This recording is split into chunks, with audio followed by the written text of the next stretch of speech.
Os irmãos estão bem nessa noite? Estão com os corações abertos, com a mente aberta para aprender um pouquinho mais da palavra do Senhor? Amém? Convido você a fechar seus olhos. Vamos fazer uma breve oração nessa noite. Espírito Santo do Senhor, Pai. Obrigado, Jesus, pela oportunidade, por tudo aquilo que o Senhor tem feito, pelo teu cuidado, pelas tuas mãos, ó Pai, pela semana, pelo dia de hoje, ó Pai, por cada vida que está aqui, Deus.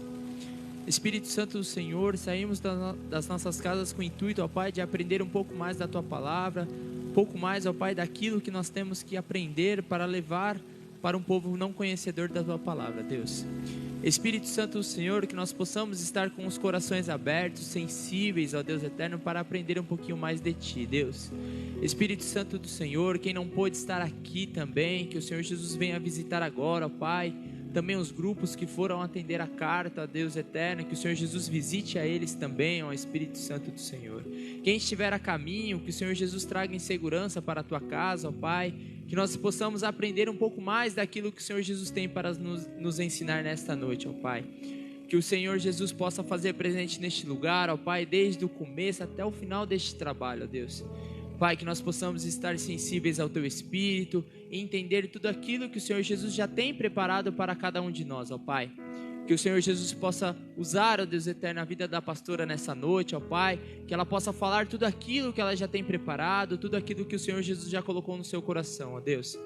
Pai, que nós possamos estar sensíveis ao Teu Espírito, entender e aprender daquilo que o Senhor Jesus tem para cada um de nós nesta noite, ó Pai. Pai, fica conosco nessa noite. Em nome do Senhor Jesus, amém. Convido você a abrir a palavra do Senhor lá em João, capítulo 14, verso 6. João 14, verso 6. Se você não trouxe uma Bíblia, a gente tem lá no telão. Amém? E disse-lhe Jesus: Eu sou o caminho, a verdade e a vida. Ninguém vem ao Pai senão por mim. No 3 a gente vai ler novamente este versículo. 1, 2, 3. A verdade, a vida. Ninguém vem ao Pai. Amém. Quando a gente estava preparando esse trabalho, a gente entendeu que o mundo ele tem várias religiões. E a palavra do Senhor disse que eu sou o caminho e a verdade e a vida. Ninguém vem ao Pai senão por mim. Então a gente entende que existe um só caminho, um só Senhor. Mas quando a gente convocou essa palestra, a gente precisa entender outras coisas, outras religiões. Então, que nós possamos aprender nessa noite a conversar, a estar próximo de pessoas e também falar para elas, apresentar a elas o nosso Jesus. Então, que nós possamos estar sensíveis hoje. Fique à vontade. A palestra, a gente tem bastante liberdade, a pastora ela dá bastante liberdade para a gente poder conversar. A gente fala que a gente leva como um bate-papo. Não uma palestra assim rígida, ali a gente leva como um bate-papo. Ela vai dar aberturas para a gente poder conversar sobre isso. Convido ela aqui à frente, a gente vai estar orando pela vida dela. Feche seus olhos. Espírito Santo do Senhor, ó Pai. Jesus, nós sabemos que o Senhor Jesus já colocou tudo no coração da pastora, ó Pai. Tudo aquilo que for entoado aqui, tudo aquilo que for falado aqui, ó Espírito Santo do Senhor, que possa ser para uso das nossas vidas, ó Pai, que nós possamos usar essas palavras, aprender essas palavras, ó Pai, e colocar em prática, ó Espírito Santo do Senhor. Que nós possamos estar com os nossos ouvidos atentos, com o coração aberto, ó Pai, com a mente aberta, ó Pai, para entender, ó Deus eterno, e usar de estratégia, ó Deus eterno, para conversar, ó Pai, com pessoas neste mundo, ó Deus. Pai, esteja conosco neste momento, ó Pai, se faça presente neste lugar, ó Deus eterno.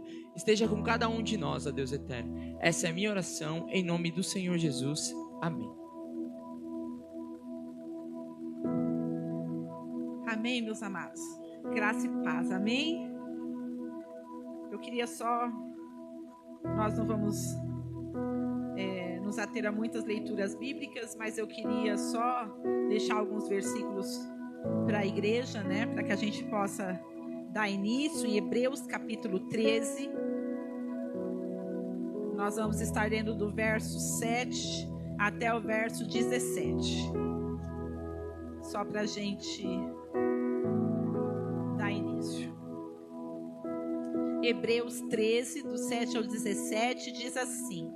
Você que trouxe a sua Bíblia, siga ela, senão você segue ali no nosso telão. Lembrai-vos dos vossos guias, os quais vos pregaram a palavra de Deus, e considerando atentamente o fim da sua vida, imitai a fé que tiveram. Jesus Cristo, ontem e hoje, é o mesmo e o será para sempre. Não vos deixeis envolver por doutrinas várias e estranhas, porquanto o que vale é estar o coração confirmado com graça e não com alimentos, pois nunca tiveram proveito os que com isso se preocuparam. Possuímos um altar do qual não tem direito de comer os que ministram no tabernáculo. Pois aqueles animais cujo sangue é trazido para dentro do Santo dos Santos pelo sumo sacerdote, como oblação pelo pecado, têm o corpo queimado fora do acampamento. Por isto foi que também Jesus, para santificar o povo pelo seu próprio sangue, sofreu fora da porta. Saiamos, pois, a ele fora do arraial, levando o seu vitupério. Na verdade, não temos aqui cidade permanente, mas buscamos a que há de vir. Por meio de Jesus, pois, ofereçamos a Deus sempre sacrifício de louvor, que é fruto dos lábios que confessam o seu nome. Não negligencieis igualmente a prática do bem e a mútua cooperação, pois com tais sacrifícios Deus se compraz. Obedecei os vossos guias e sede submissos para com eles, pois velam por vossa alma como quem deve prestar contas, para que façam isto com alegria e não gemendo, porque isso não aproveita a vós outros. Amém? Pode se sentar. Quando o escritor aos Hebreus traz esse texto, né, e esse momento da sua escrita, e fala ali sobre deveres espirituais, né, e ali ele tem trazendo para a gente a responsabilidade para aqueles que são os guias, mas também uma confirmação de fé para as nossas vidas extremamente importante. Então hoje, quando os jovens propuseram esse estudo,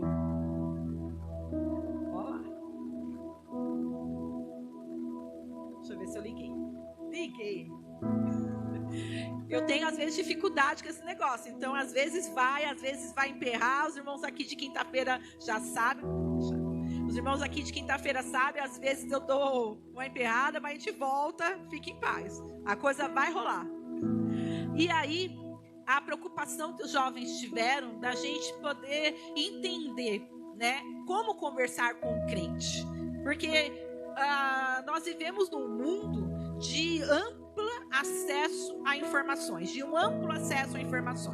né? A gente, no passado, né,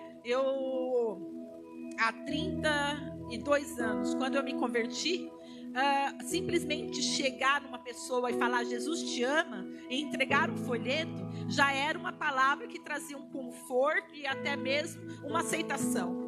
Hoje apenas o Jesus te ama e entregar um folheto, por mais que esse folheto seja atrativo e seja elucidatório quanto à nossa fé, ainda assim não é o suficiente, né? Porque ao acesso à informação trouxe um aprofundamento, seja daqueles que professam a nossa fé, sejam aqueles que professam outro tipo de fé. E diante disso, nós não podemos mais nos omitir a entender e compreender tanto o nosso posicionamento de fé, que deve ser um posicionamento lúcido, deve ser um posicionamento rico de conhecimento, para que nós possamos não entrar no embate, porque não é o nosso objetivo, né? Nós não devemos mais ter esse objetivo. Antigamente existia uma luta da fé, né? Era um com o seu posicionamento, em luta com o outro que tinha uma fé, mas parecia uma luta para cada um defendesse o seu posicionamento. Hoje nós não estamos mais num tempo de viver o embate, mas nós precisamos sim compreender os vários tipos de fé, e também temos que compreender e ter clareza no posicionamento diante daquilo que nós cremos, para que nós possamos fazer com que o outro entenda o que nós cremos. Não podemos apenas simplesmente falar: olha, eu tenho Jesus, Jesus me ama, e Jesus te ama e Ele quer você. Isso já não é mais o suficiente. Nós precisamos ter uma consistência de fé. Então, quando os jovens propuseram esse trabalho, eu achei extremamente importante, tanto para eles, tanto para os jovens, e quando eles propuseram a vir para a igreja, eu achei de extrema importância os jovens estarem preocupados também com a igreja, entendendo que eles, jovens, precisam estar munidos de informações, e nós, como igreja, também, o corpo de Cristo, precisa também estar munido de informações. Então, nesta noite, a gente tem como proposta nós estarmos entendendo alguns caminhos de fé, elucidando alguns caminhos de fé, e entendendo alguns caminhos de fé, e dentro disso também esclarecendo a nossa fé, tendo base, formando pelo menos uma base sólida do que é a nossa fé. Porque se eu perguntar, e eu não vou fazer isso, mas se a gente perguntar para a igreja em si, ou para alguns membros da igreja, no que consiste a nossa fé? Alguns vai até dar um passo para trás, falar: o quê? Outros vão falar: eu creio em Jesus, Jesus é meu Salvador. Ou simplesmente eu vou falar assim: não, Jesus morreu por mim e agora eu estou aqui na igreja, com respostas simples.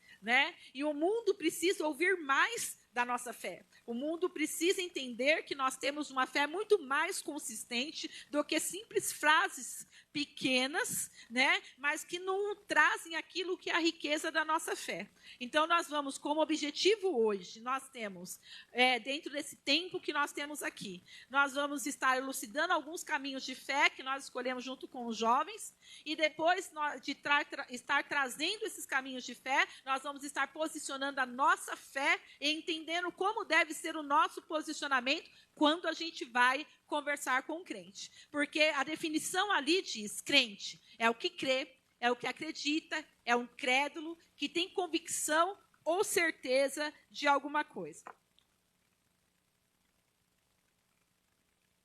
Abra um parênteses dizendo que pode levantar a mão.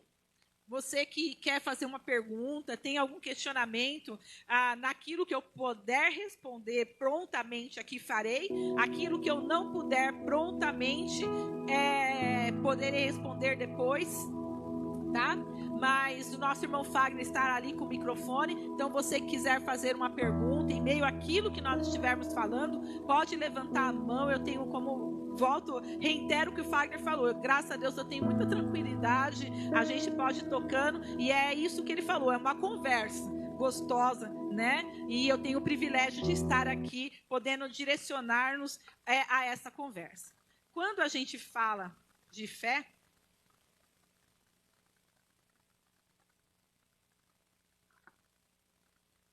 foi? Volta. Vê isso aqui para mim. Ou eu não sei apertar. Eu não sei apertar.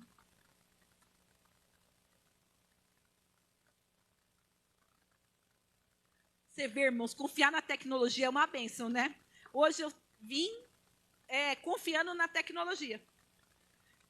E eu espero que ela não me atrapalhe. Quando a gente fala, então, de fé, a gente tem que falar de questões que envolvem o nosso dia a dia.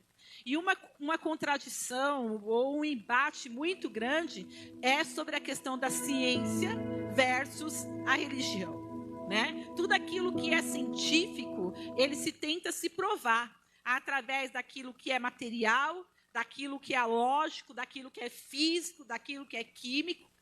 Então, de alguma maneira, a ciência traz certezas palpáveis e absolutas que muitas vezes a fé não traz. Porque a fé é crer. E muitas vezes crer naquilo que não é visível, aquilo que não é palpável, aquilo que não é seguro, aquilo que não é claro.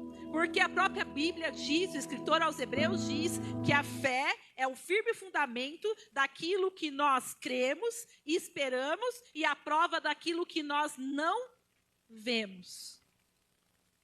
Então, fé é basicamente, um cientista podia dizer que fé é um tiro no escuro. E a ciência é aquilo que é a certeza ou comprovado de alguma maneira, na questão lógica, física, química, científica, tecnológica, de alguma maneira. Então, nós estamos aqui nesta noite para nós falarmos sobre questões de fé. Amém? Então, tudo aquilo que nós vamos falar diz respeito a coisas, muitas vezes invisíveis, que estão no campo daquilo que não é palpável e daquilo que se pode entender através do consciente, daquilo que nós cremos através do que nós aprendemos e apreendemos para as nossas vidas, mas daquilo que muitas vezes não é material e palpável. Tá bom? Que eu queria deixar já bem claro disso, porque são questões de fé, né? E fé é aquilo que nós acreditamos, né? E que às vezes foge daquilo que é lógico, daquilo que é entendível e compreensível no nosso campo de compreensão racional. E o desafio de todas as religiões, seja a religião cristã, seja a religião não cristã, o desafio de todas as religiões é fazer alguém se converter a um Deus. Então, o bonequinho diz ali, ó, desafio para todas as religiões quanto a ele, prometer que ele se converter ao primeiro Deus que aparecer. Porque as religiões nada mais são do que isso, que apresentam-se divindades, apresentam-se deuses, apresentam-se formas de se crer a um ser supremo. Né? E nós vamos estar direcionando nossos estudos nesta noite a essas três religiões. E olhando ali, alguém pode identificar para mim sobre o que vocês imaginam que a gente vai falar? Quem é o primeiro? Através das imagens que nós vemos ali, você consegue identificar alguma forma de fé que vai ser falado nessa noite? Espiritismo é uma. Espiritismo, Testemunha de Jeová e o ateu. Então, hoje, né, a escolha para nós iniciarmos, porque a pretensão dos jovens é que isso se torne talvez uma série. Né? De tempo em tempo, nós nos reunamos num dia reservado para eles, como igreja, para que nós possamos estar falando sobre algumas religiões, alguns meios de fé, para que a gente possa estar elucidando isso e como nós nos posicionarmos a partir da nossa fé quanto a esses. Então, nossa primeira escolha foi nós estarmos conhecendo, procurando compreender no que diz respeito à fé dos testemunhas de Jeová, quanto à fé dentro do espiritismo e quanto àquilo que é a fé ou não fé, mas nós vamos procurar entender como o ateu se posiciona quanto a Deus. Tudo bem? Ficou claro? Podemos embarcar nisso? E ali, anteriormente, tem uma chargezinha que eu vi e eu achei interessante, que é essa questão da nossa relação com fé, né? E a relação do homem com a fé. E eu não sei se vocês conseguem enxergar, que eu ali não enxergo, mas também porque eu tenho minha deficiência visual. Mas vocês conseguem enxergar ali?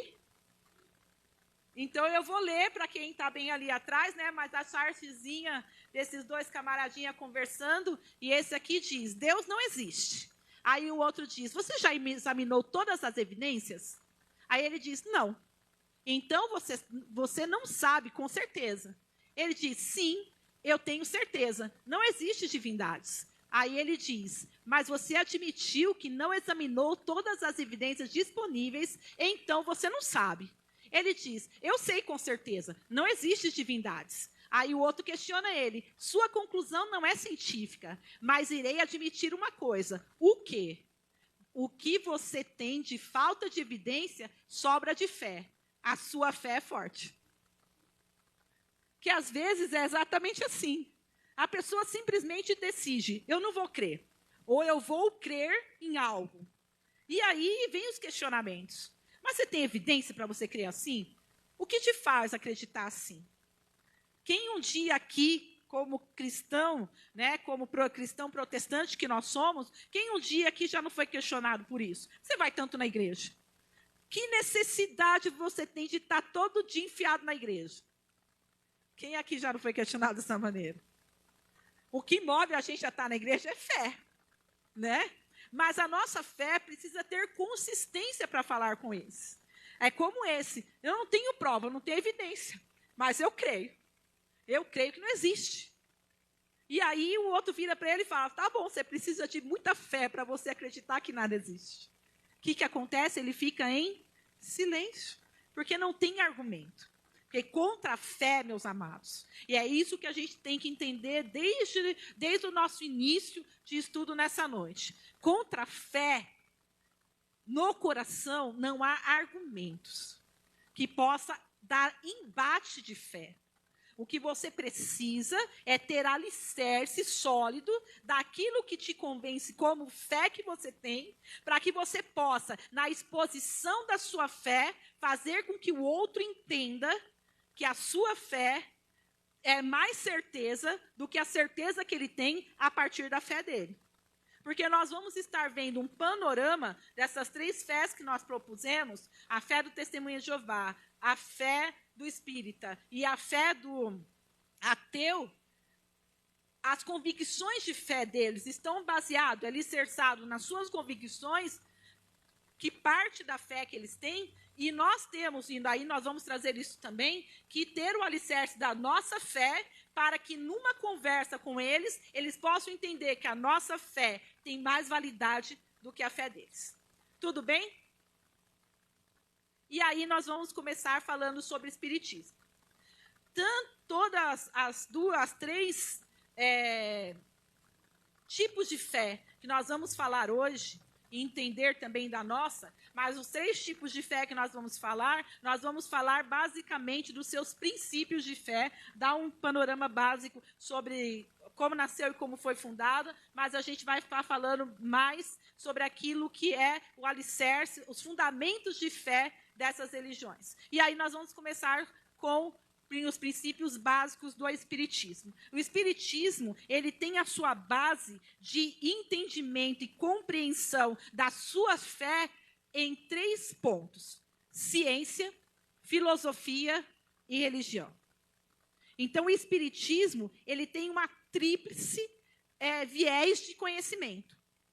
O Espiritismo está ligado à ciência, o Espiritismo está ligado à filosofia e o Espiritismo está ligado à religião. E ali diz, e eu espero que vocês consigam ler, a doutrina espírita, assentada em um tríplice aspecto, científico, filosófico e religioso, está estabelecida em princípios básicos, fundamentais, que constituem o seu alicerce de fé.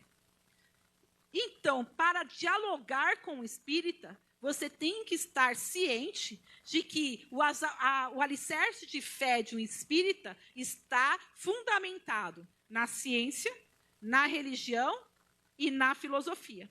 Então, eles abrangem tanto o aspecto abstrato do conhecimento a partir da fé, que isso está ligado à religião.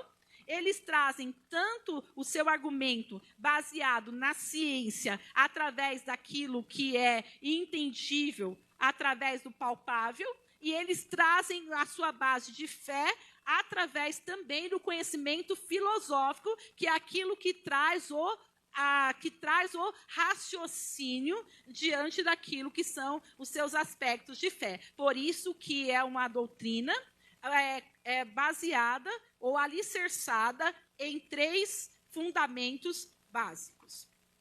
Quando o espiritismo está ligado ao campo da filosofia, ali diz que na filosofia, pelos princípios morais em que se assentam seus fundamentos. Então, quando o espírita traz a filosofia, ele traz da filosofia a moralidade dentro daquilo que é o campo do conhecimento. Também ligado ao campo do conhecimento vem a ciência da observação pelas relações que estabelece entre nós e os espíritos. Então, o espírita ele vai tratar a questão da ciência no sentido de fazer com que a ciência, através do conhecimento psíquico, faça trazer um entendimento daquilo que são o mundo dos espíritos. E ele vem ligando tanto aquilo que é a ciência quanto aquilo que é a filosofia à religião através da moralidade, que diz que a religião é a aplicação desses princípios morais em prol da renovação dos homens e, consequentemente, da humanidade. A gente vai estar vendo que os fundamentos, na próxima slide nós vamos estar vendo, que os fundamentos da fé espírita, seja nos pontos da reencarnação e todos os outros pontos que eles trazem de conhecimento, eles vêm trabalhando a partir do entendimento que isso pode trazer uma melhoria para a vida humana, relacionamentos e a vida em sociedade.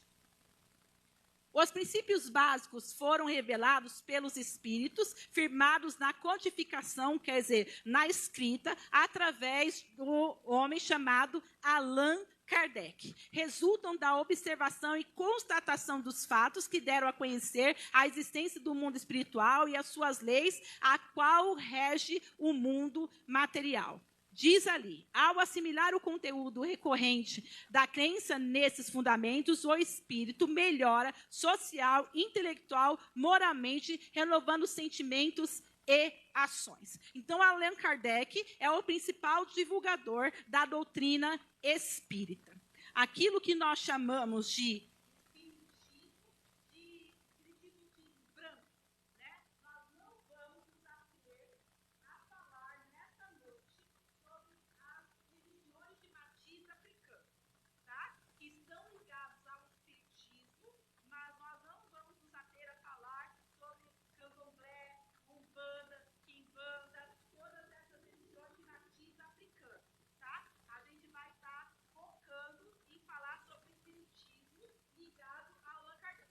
tudo bem? Para deixar claro isso, senão daqui a pouco vocês começam a trazer questionamentos sobre esses tipos, né, sobre as religiões de matriz africana, que talvez num segundo, terceiro momento a gente traga. Hoje a gente vai estar conduzindo o nosso entendimento para compreender o espiritismo segundo Allan Kardec. As bases e os fundamentos da doutrina espírita estão baseados nesses 5 pontos. Existência de Deus, a existência e sobrevivência do espírito, a imortalidade, reencarnação, comunicabilidade dos espíritos e pluralidade dos mundos habitados. Então, a doutrina espírita ela se fundamenta naqueles 3 conceitos que nós falamos, científico, filosófico e religioso, e a partir disso eles criaram os princípios básicos da sua doutrina. A doutrina espírita, segundo Allan Kardec, se baseia nesses 5 fundamentos: existência de Deus, imortalidade, reencarnação, comunicabilidade dos espíritos e pluralidade dos mundos habitados. E a gente vai estar falando um pouquinho, a título de conhecimento para vocês, de cada um desses pontos da doutrina. Existência de Deus. O espírito acredita que existe Deus. Eu acredito que existe Deus. Quem mais aqui nessa noite acredita que Deus existe? Vou perguntar de novo. Quem aqui nessa noite acredita que Deus existe?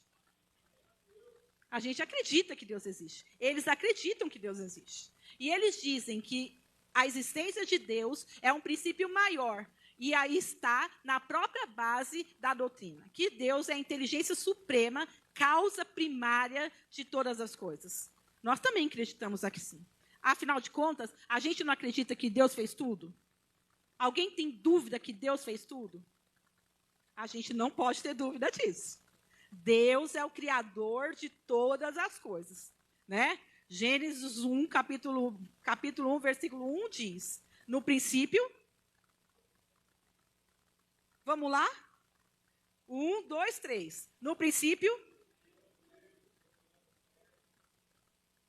princípio criou Deus céus e terra. Ponto. Tem uma segunda parte, mas vamos parar aí, né? No princípio criou Deus céus e terra. Então eles acreditam que Deus existe. Nós acreditamos que Deus existe. Segundo ponto, princípio básico da doutrina espírita: a existência e sobrevivência do espírito.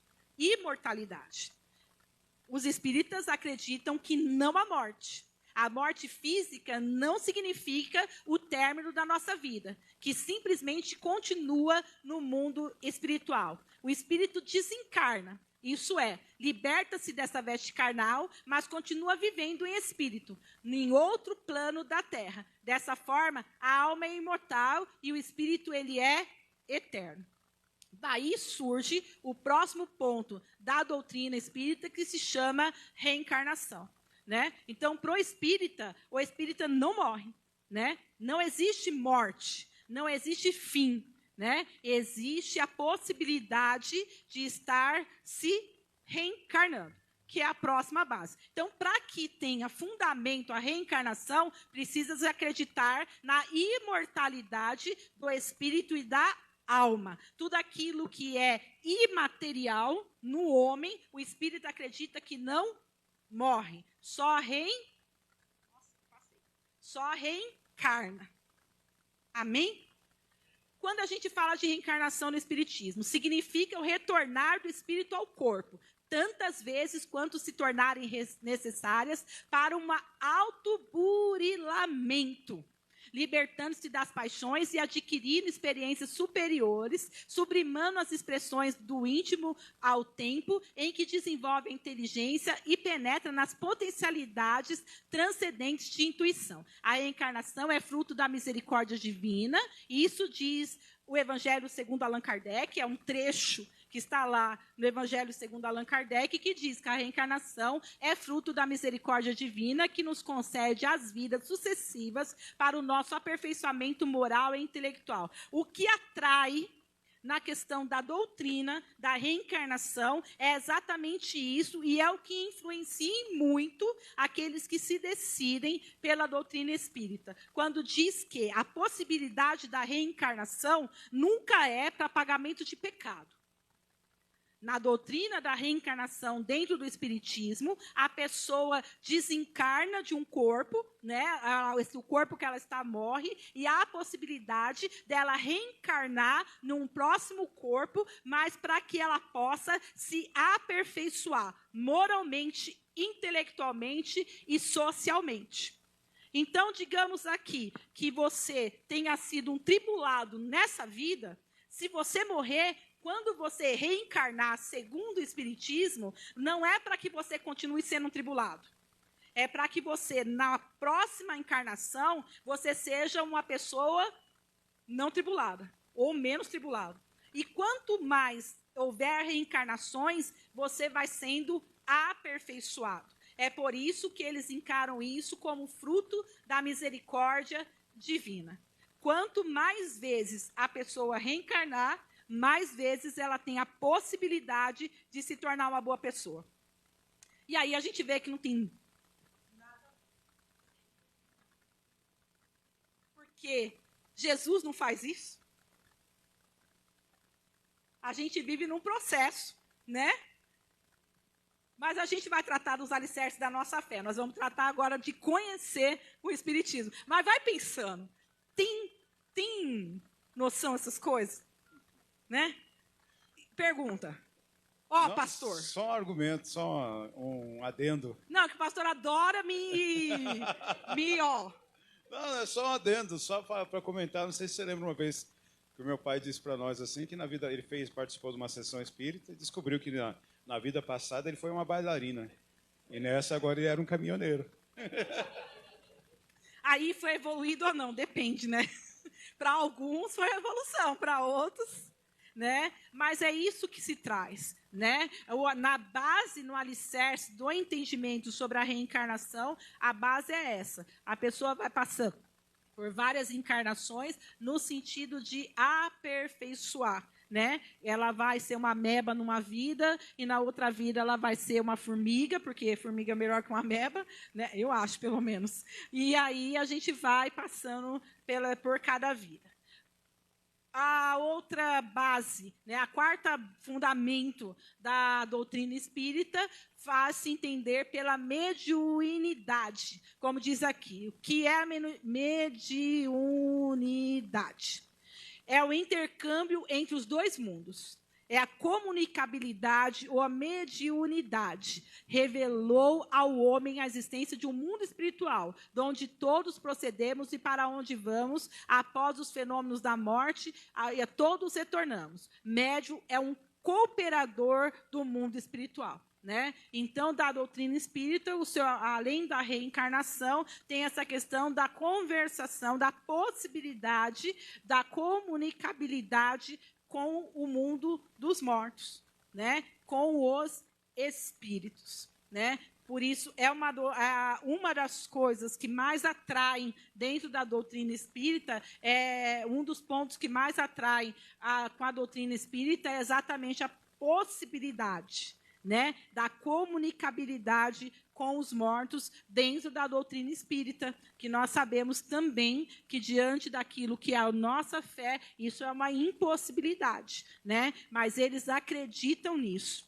E é por isso que existem os médiuns. Né? Os médiuns, eles tratam como cooperadores com o mundo espiritual. São aqueles que são escolhidos para fazer esse intercâmbio. E a quinta e última base da fé espírita são a pluralidade dos mundos habitados. Eles acreditam, como diz ali, né? Usando as próprias palavras de Jesus, que na casa do meu pai há muitas moradas. E ali eles entendem que, como está dizendo ali, revela uma classificação dos mundos em que a Terra ocupa um segundo degrau na evolução, como um mundo de expiação e provas, destinado a espíritos ainda iniciantes no uso da razão e do sentimento. Então, eles acreditam que este mundo que nós vivemos é apenas um dos mundos existentes naquilo que são os mundos espirituais. E este mundo foi criado para que a gente possa passar por este mundo para ser aperfeiçoado. Então, quando o homem chega ao seu estado máximo de aperfeiçoamento, ele não volta para viver este mundo. Ele passa a viver num outro mundo, num mundo composto de gentes que chegaram ao mesmo nível espiritual que eles. A cada reencarnação vão sendo aperfeiçoados. Através disso vai sendo comunicado, né? Eles vão tendo comunicabilidade com o mundo dos mortos, e aí eu vou usar a colocação que o pastor colocou, né, do pai dele que participou da sessão espírita, né? E no caso foi uma bailarina e hoje é um caminhoneiro, e nesse sentido foi aperfeiçoado, e talvez numa próxima vida ele vire de repente um dançarino de jazz. Não é nada, balé é melhor, né? Um dançarino de tango, só Deus sabe o que ele virá, mas talvez isso seja um aperfeiçoamento, né? Até ele chegar a um nível, que este nível faça com que ele vá ao mundo, que é o mundo aperfeiçoado. Este mundo é um mundo só de provas e tentações, para que ele possa, então, passar por essas provas, ser espiado e passar por esse aperfeiçoamento da reencarnação tão necessária, para que ele possa evoluir nesse mundo e estar pronto para habitar num dos mundos existentes para aqueles que estão no mundo dos espíritos. Fala, João. Pastor, eu não entendi direito. Eles realmente usam essa frase de Jesus como base para essa pluralidade de mundos aí? Sim. Porque o Espiritismo, segundo Allan Kardec, traz muito as palavras de Cristo, porque eles identificam Cristo como um grande profeta. Então, muitas palavras de Cristo, frases de Cristo, são usadas dentro da doutrina de Allan Kardec. Né? Se a gente procurasse se aprofundar, é que eu falei, é um panorama, né? É uma base para que a gente conheça. Né? Não quero que ninguém saia daqui interessado em ser espírita. Né? O objetivo não é esse, hein? Não, a gente vai ter uma conversa depois. É só mesmo uma base, né, para que a gente possa ter conhecimento, a partir deste conhecimento, alicerçar também a nossa fé. Então é isso, João. Eles trazem muito daquilo que Jesus fala, né, dentro dos seus ensinamentos, por isso que é tão atrativo. Né? Eles consideram Cristo como Jesus, não o Cristo. Né? E aí há uma separação disso, né? O Espiritismo deixa muito claro isso. Né? Há uma separação muito grande do Cristo e Jesus. As palavras de Jesus dentro do Espiritismo, ele é muito usado porque ele foi um grande rabi, um grande mestre, né? E é reverenciado por isso. Né? Então, sim, né? Não só essa palavra de Cristo, mas muitas outras. Tá bom? Mais alguém? Nós vamos encerrar essa parte de conhecimento sobre os testemunhas de Jeová, não, nós falamos sobre os espíritas. Nós vamos falar agora sobre os testemunhas de Jeová. Alguma dúvida, questão ou pergunta que vocês queiram fazer relacionado a esse primeiro momento que nós falamos sobre os espíritas?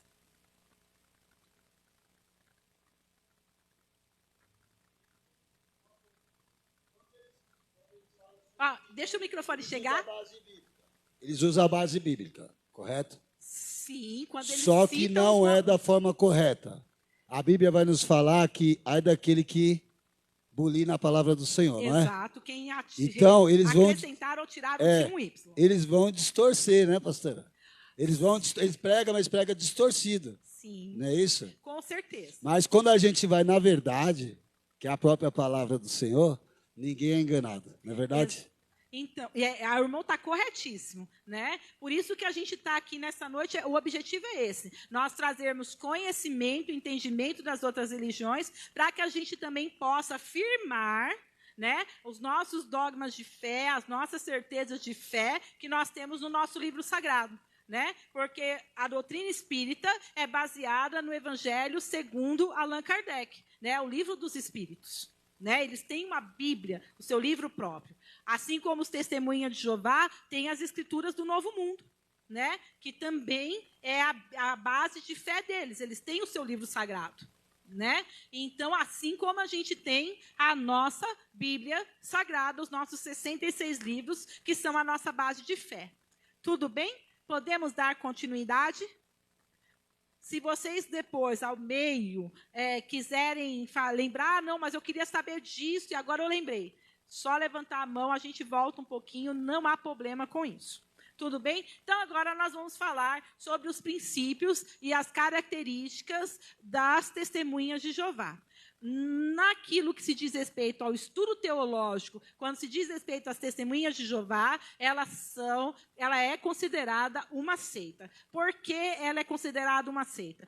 Toda igreja, todo viés religioso, toda fé religiosa que se considera o único meio de salvação, ou a única religião verdadeira, no meio do estudo das seitas e heresias, é considerada uma seita. Aí você fala, mas a gente não fala que a gente é a religião. Só que a diferença que tem do cristianismo e as igrejas pseudo-cristãs, né? E por que pseudo-cristãs? Porque elas têm imagem e base cristã, mas distorcem os fundamentos do cristianismo. Porque nós temos o cristianismo como uma das 5 principais religiões que existem no mundo. Na sociologia nós estudamos isso, na filosofia nós estudamos isso, e na teologia nós estudamos isso. No mundo existem as 5 principais religiões. O cristianismo não é uma pseudo-religião. O cristianismo é uma das 5 principais religiões que existem no mundo. Tá? Então, o cristianismo é uma religião. Os Testemunhas de Jeová é uma pseudo-religião cristã. E por conta que ela distorce a partir de algumas, da sua própria escritura, né, do seu próprio livro sagrado e de alguns outros pontos que nós vamos estar identificando, então faz dela uma seita. Uma das coisas que identificam os Testemunhas de Jeová como uma seita é que ela não tem apenas as Sagradas Escrituras do Novo Mundo como a sua base e princípio de fé. Junto a ela tem livros, tem a revista Sentinela, todos eles são amparos, né, fazem parte do seu conceito de fé. Né? Então, como eles não têm um livro sagrado como regra fundamental e base, nós temos. Qual é a nossa base da nossa fé? É a Bíblia. A gente tem um monte de livro aí nas livrarias, não é verdade? Tem os livros de apoio, tem os livros de autoajuda, tem as enciclopédias, tem um monte de livro. Você vai aí nessas livrarias evangélicas, você vê lá estantes abarrotadas de livro. Você pode adquirir todos, como você pode não adquirir nenhum, mas você tem que ter uma Bíblia. E se você pode não ler nenhum outro livro de apoio, você lê a Bíblia, ela é o suficiente para alicerçar a sua fé. Os Testemunhas de Jeová já não é assim. O microfone está chegando. Fala, Gi. Ô, pastora, eu tenho uma dúvida. O Testemunho de Jeová seria uma vertente do cristianismo, mas, por um olhar humano, ela pegou, vamos dizer assim, tradições e meio que desviou o caminho. Assim como, por exemplo, os Mormons, né, que tem a mesma... Tem o Smith lá, não sei das quantas. Tem. Por exemplo, os adventistas, eles também têm essa pegada de... Tem a Bíblia, tudo, mas eles têm algumas particularidades que eu não vejo em outras igrejas. Como o próprio Testemunho de Jeová, como a gente, ou congregação, por aí. Ele seria também, assim, uma vertente do cristianismo, meio que Testemunho de Jeová? A igreja adventista do sétimo dia, ela é o único ponto de interrogação em todas as discussões teológicas quando se trata de seitas heresias. Ela é o ponto de interrogação. Por quê? Sim, os ensinamentos de Ellen G. White, né, que é a fundadora do Adventismo do sétimo dia, ela tem um valor alto. Mas só que o Adventismo do sétimo dia, ele não tem uma Bíblia própria, ele não tem um livro sagrado, ele tem a nossa Bíblia. A nossa Bíblia é a Bíblia deles. Então, eles não têm isso. E isso daria uma característica de seita para eles. Mas eles não têm. Mas a interpretação que eles fazem, trazendo os mandamentos do Antigo Testamento, trazendo os pontos doutrinários, né, pontos de ensino do Antigo Testamento, né, a supervalorização disso, em detrimento daquilo que é o Evangelho, porque para nós, amados, o Antigo Testamento faz parte de toda a Bíblia Sagrada, mas a nossa base de fé, como igreja de Jesus Cristo, está baseado nos ensinamentos de Jesus Cristo e na organização do apóstolo Paulo e de todos os ensinamentos deixados pelos evangelistas dentro do Novo Testamento. Então, nós temos o Antigo Testamento como luz, nos ilumina, nos traz, no Antigo Testamento nos move para a graça de Cristo. Mas o Antigo Testamento tem que sempre nos direcionar para Cristo. Tem sempre que trazer a luz para Cristo. O Adventismo, ele já trata o Antigo Testamento como base e alicerce da sua doutrina de fé. Então, é por isso que ele é sempre uma interrogação. Quando a gente vai tratar sobre os estudos de seitas heresias, alguns acadêmicos vão trazer e dizer, olha, são seitas. Outros acadêmicos não trazem na sua literatura, na sua entendimento, que o adventismo é uma seita. Né? Então, você trouxe bem aquilo. Né? O adventismo é uma interrogação. Então, repitam comigo, o adventismo é uma interrogação. Entende? Então, eu não vou posicionar, né? Porque não é esse o objetivo, né? E diferentemente dos testemunhas de Jeová, né? Ele apresenta características de seita, sim, né? Por conta de tudo aquilo que eu já pontuei aqui, tá? Vamos conhecer. Fundador dos Testemunhas de Jeová é Charles Taze Russell, ou mais conhecido, Russell. Ele foi presbiteriano, ele foi congregacional, e não é a Congregação Cristã do Brasil, tá bom? É a igreja congregacional, né? Porque os irmãos têm que saber, né, que existe a Congregação Cristã do Brasil e existe a igreja congregacional, que é uma das primeiras igrejas protestantes fundadas, né, que veio como missão aqui para o Brasil e fundada nos Estados Unidos da América, né? Então, ele fez parte, foi presbiteriano, depois ele foi congregacional, foi adventista, até ele ter as suas próprias revelações e dar início ao movimento chamado Testemunhas de Jeová no ano de 1884. Né? Os Testemunhas de Jeová, desde o seu início, tiveram vários nomes até chegar aos Testemunhas de Jeová. Aurora do Milênio, Associação do Púlpito do Povo, Associação Internacional dos Estudantes da Bíblia, Sociedade Folhetos Torre de Vigia e Tratado Torres de Vigia. Todas as escrituras, todos os folhetos, todas as revistas dos Testemunhas de Jeová, parte dos tratados da Torre de Vigia. Ele teve que fazer os seus sucessores, né? E aí tem ali os outros líderes que sucederam Russell, foi Joseph Frank Rutherford, que a maioria dos estudos, se vocês tiverem acesso aos livros, né, de suporte da religião dos Testemunhas de Jeová, da fé dos Testemunhas de Jeová, vocês vão ver que foi escrito por Russell ou por Rutherford. Nathan Core, Frederick Franz, Milton Reis, Don Adams, desde 2000 para cá.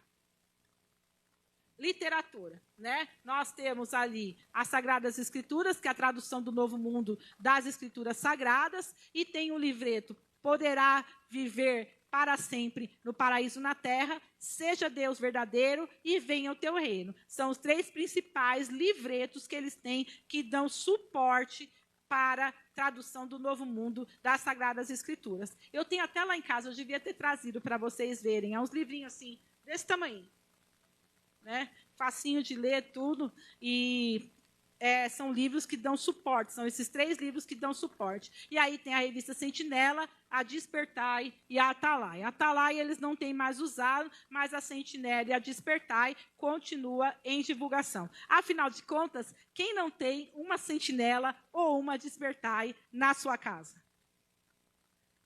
Tem alguém que não tem? Por que vocês não têm? Vocês nunca pegaram a revistinha? Hoje eles até dão gratuitamente. Antigamente era mediante uma colaboração, né? Hoje eles dão gratuitamente. E não é uma má leitura, mas é o que eu sempre falo para os estudiosos que vêm aos estudos de quinta-feira. Se você já leu a Bíblia e já leu tudo o que você precisa ler sobre Jesus, aí você parte uma leitura dessa. Caso contrário, continua lendo a Bíblia. As principais doutrinas do Testemunha de Jeová. Deus é Jeová e só existe Deus. Jesus Cristo não é Deus, é o Filho de Deus, um ser criado que teve uma missão aqui nessa terra.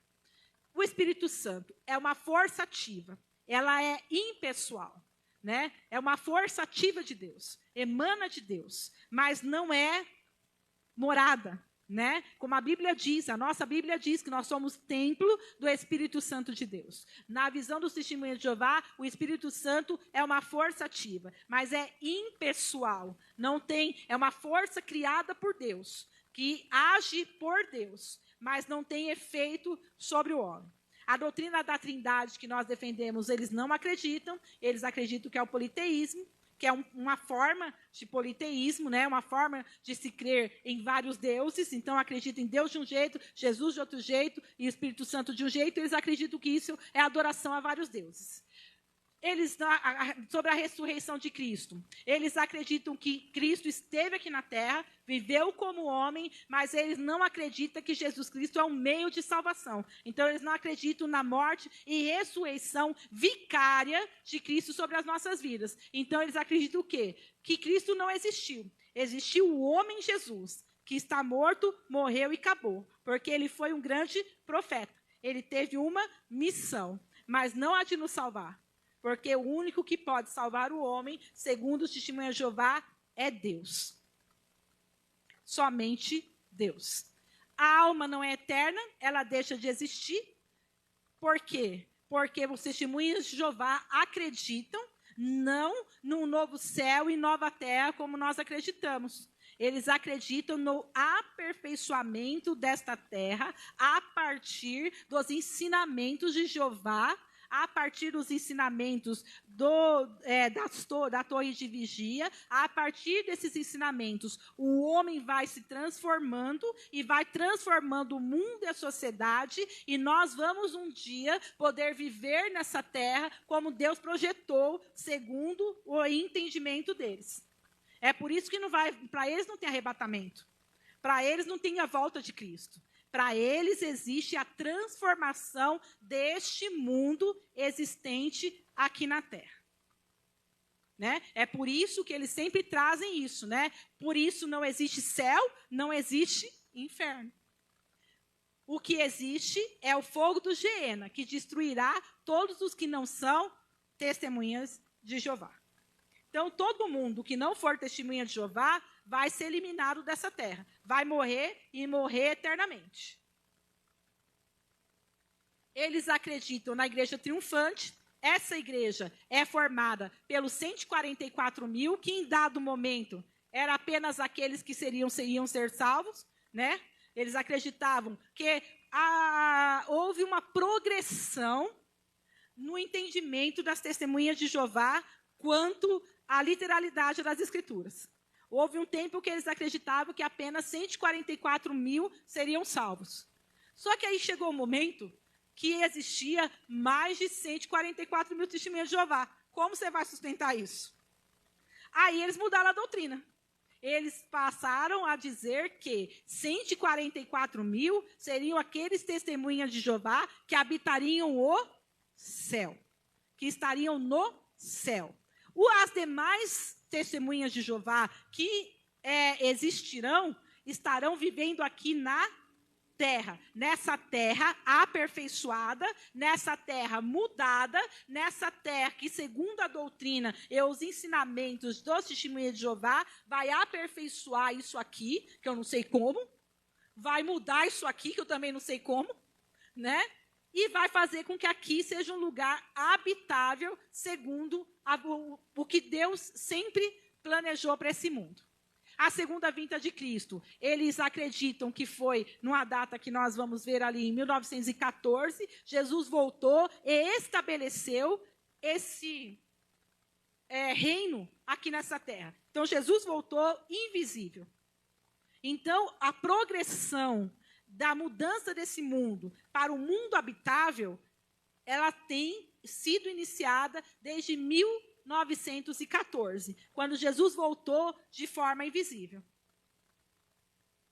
Porque os 144 mil testemunhas de Jeová chegou ao seu limite no ano de 1914.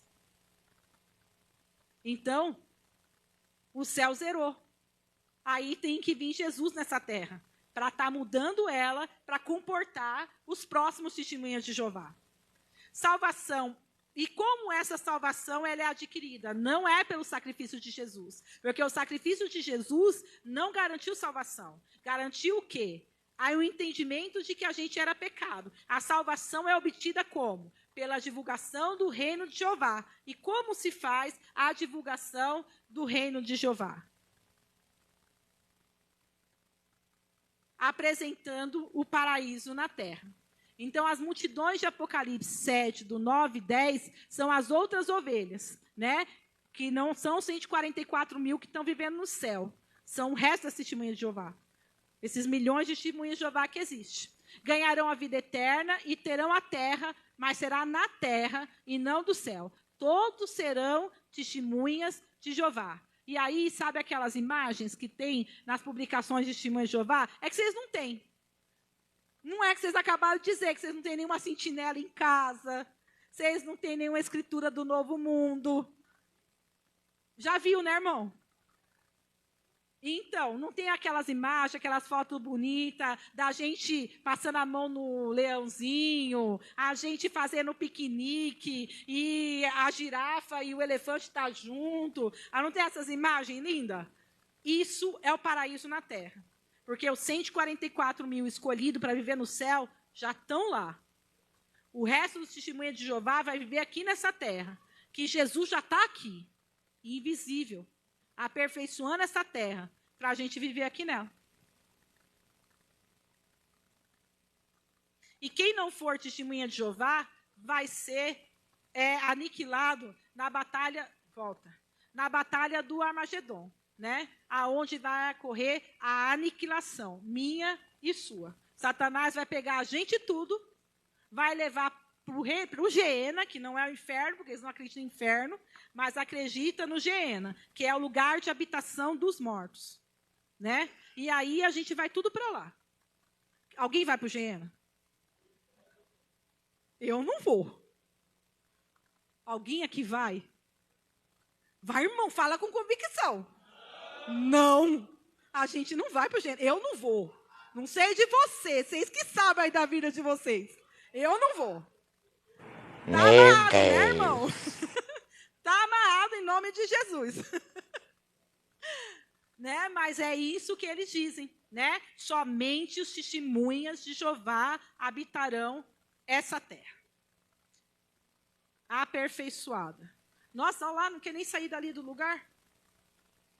A revista Sentinela, por quê? Os testemunhas de Jeová, eles foram aperfeiçoando sua fé, porque eles estabeleceram o fim desse mundo. Eles foram, como eu falei, houve uma evolução. Cada vez que uma profecia deles não era concretizada, então eles mudavam aquilo que eles tinham de interpretação. É por isso que a testemunha de Jeová é muito falho, né? Por isso que é uma doutrina, por isso que é uma seita, né? Porque a seita faz isso, a seita cega a pessoa.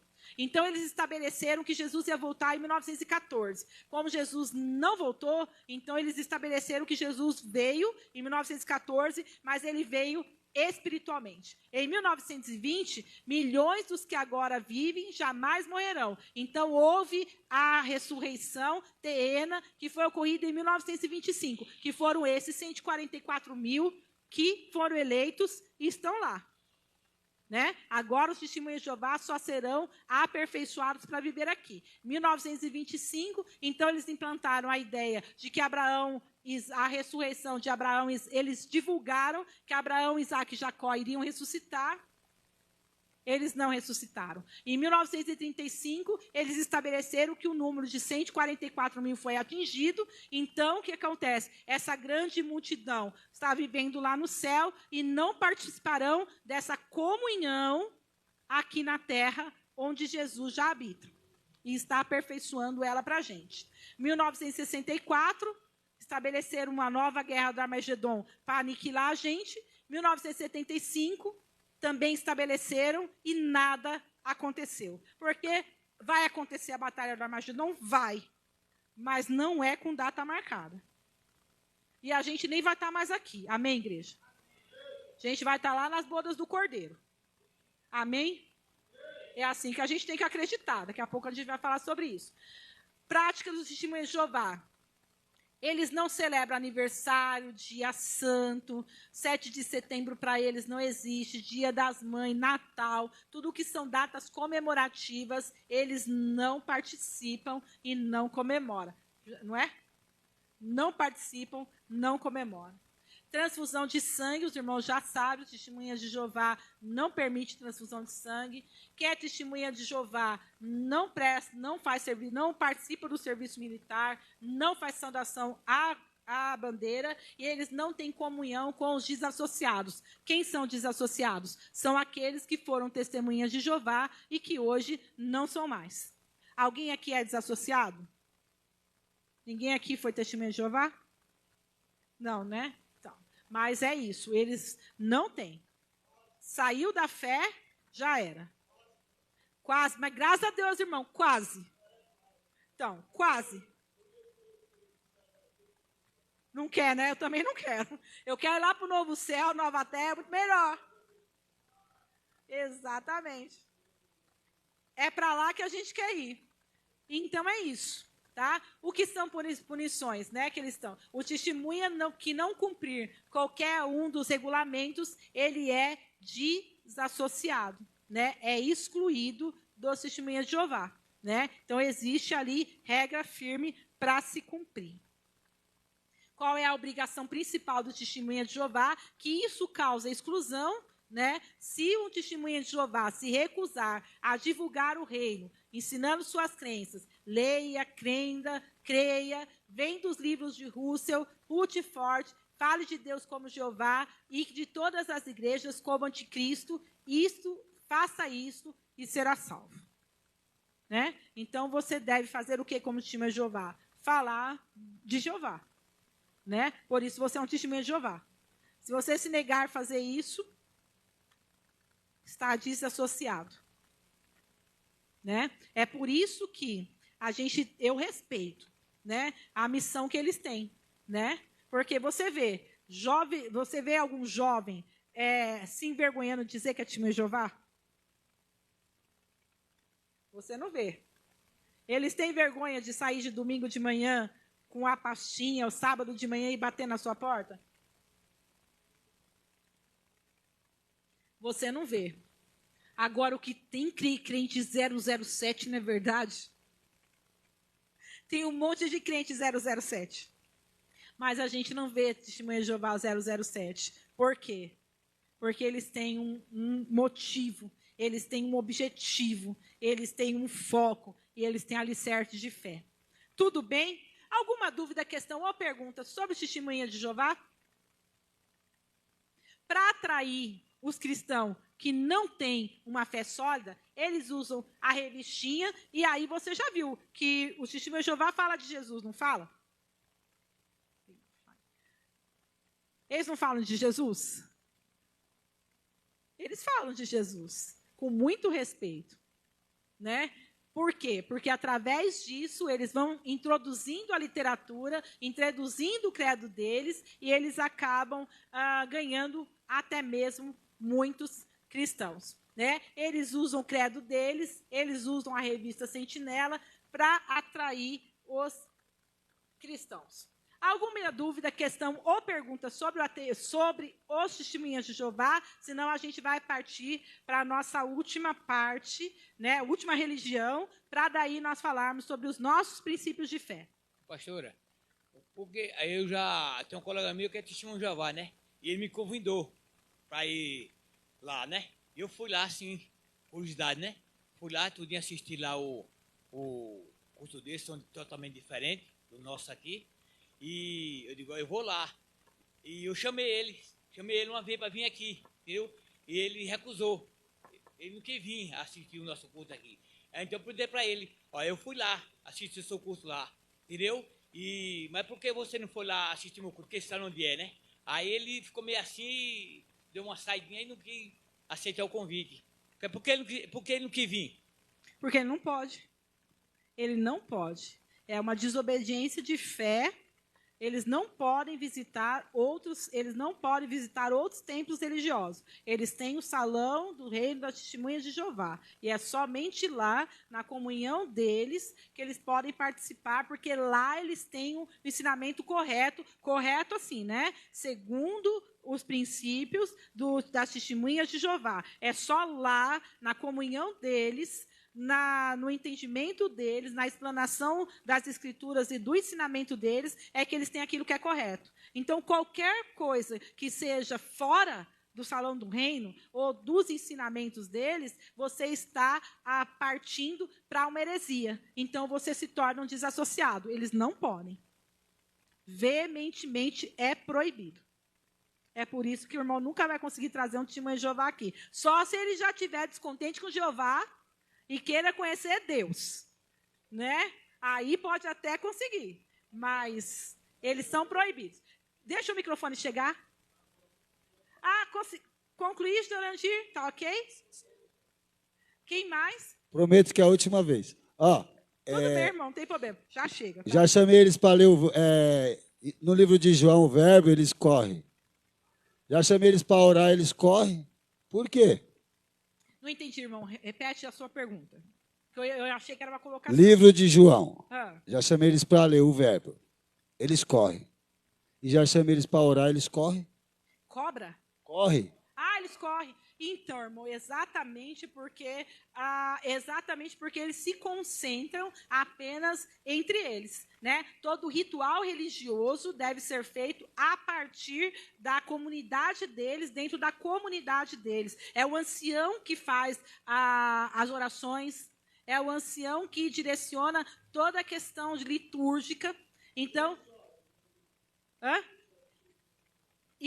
as práticas religiosas deles é a partir do direcionamento que o ancião de cada salão dá para eles, né? Então eles têm toda uma organização, né, em termos de liturgia própria deles, né? E aí o irmão, deixa ele levantou, aí depois o Duda.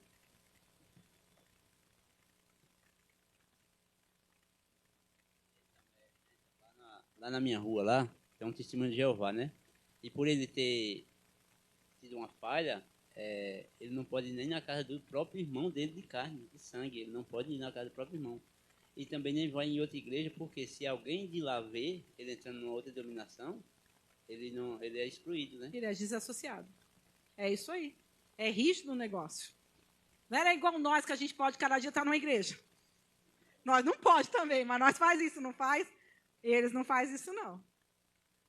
Duda?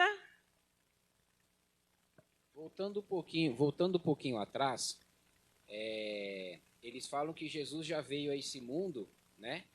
E está no nosso meio invisível, não é isso? Isso. Mas a palavra do Senhor também nos diz, o próprio Jesus, que aonde 2 ou 3 estiver reunido em seu nome, ali ele está presente. Nós não o vemos, mas nós cremos pela fé que Jesus está aqui presente em nosso meio. Mas porque nós acreditamos na Trindade, né? E aí a Trindade é essa questão que a gente fala, né? Que é a questão difícil de se entender, né? Que a Trindade são Pai, Filho e Espírito Santo, os 3 distintamente na sua atuação, mas de uma mesma essência e do mesmo poder, né? É igual a gente costuma falar na teologia, da seguinte exemplo, né? A Trindade é um ovo. É só uma forma de entender, tá? Um ovo. Quando a gente pega um ovo completo, o branquinho, ele não é um ovo? Mas aí, quando ele está só a casca, você diz que é a casca a gema a clara eles 3 separados, eles têm cada um a sua função. Há quem dera os fitness. Cadê os fitness daqui? Cadê os fitness? Não tem fitness nessa igreja?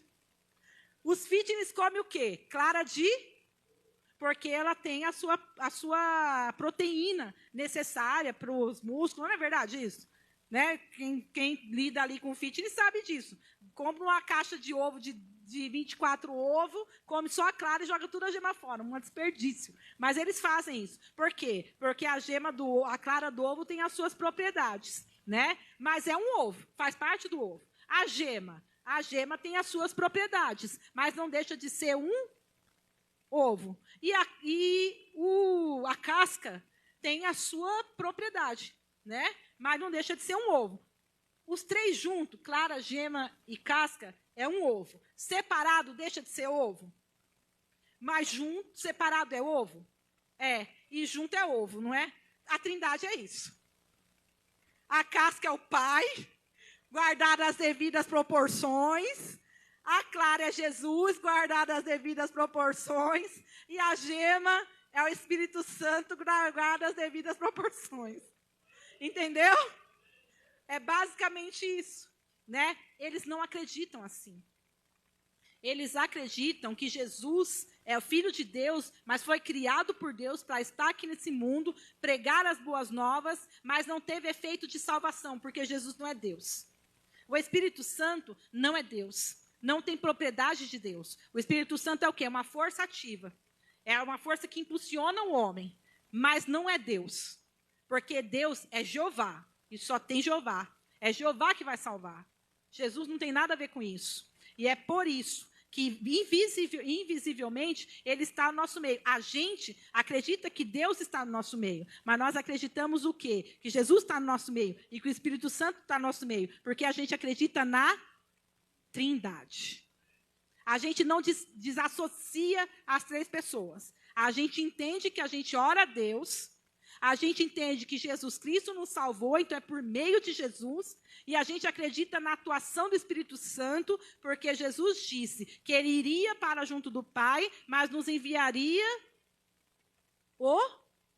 que seria o Espírito Santo, né? Então, a gente acredita na atuação do Espírito Santo, porque é o tempo que a igreja está vivendo, mas nós não dissociamos o Espírito Santo de Jesus, porque faz parte de Deus, e nós não desassociamos Deus de Jesus e do Espírito Santo, porque os três juntos são Deus. Eles separados têm a sua atuação, mas separados eles não estão. Porque lá na criação diz, nós, né? Nós fizemos o homem, né? Nós constituímos as coisas. Quando ele fala de nós, quem estava lá? O Pai, o Filho e o Espírito Santo. Só que no Antigo Testamento nós vemos a atuação do Pai. Nós vemos a atuação de Deus. Não que Jesus e o Espírito Santo não estavam presentes, mas é a atuação mais evidente do próprio Deus. Aí nós vemos que para salvação do homem, Deus enviou, então, Jesus, né?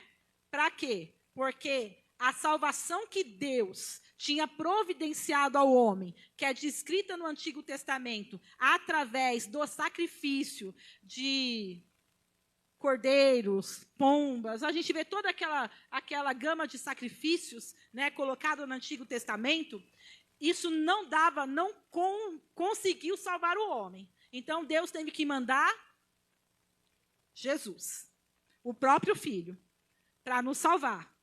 Só que ele precisava voltar para junto do Pai, porque dentro do plano divino de salvação, nós precisaríamos, Deus precisava que o sangue de Jesus, né, a morte vicária de Jesus, não salvasse apenas aquele grupo de pessoas que vieram a crer em Jesus no tempo em que ele esteve aqui.